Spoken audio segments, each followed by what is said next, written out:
Tada turim išplautas kempines, praskalautas po vandeniu, jau ten reikia begalybę minkai,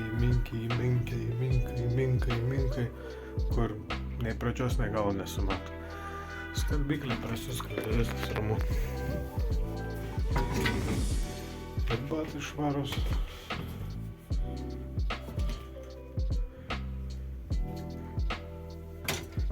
Ir kempinės gerai atminkytos. Toliau viskas surinkam. Manau rodyti, kaip ten sudėsi. Surinkau filtrą, atnaujinusi su purigeną, įdėjau.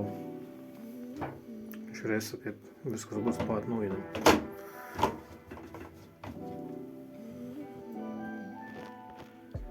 Dabar svarbu yra pripilti filtrą vandeniu.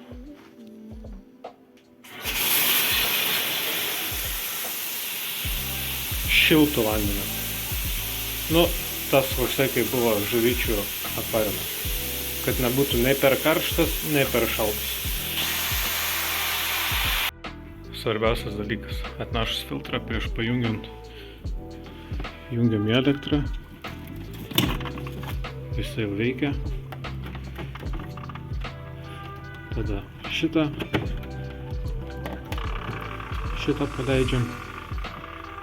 Jisai dažniausiai pagauna vandenį iš karto veikia, jeigu ne, tada pompyto šitą papompuojam.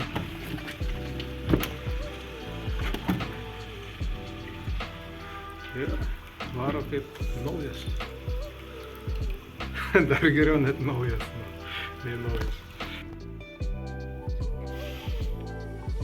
Pavošęs dabar matą, atrodo kaip pavaikščias kokio nors bučio pelkė.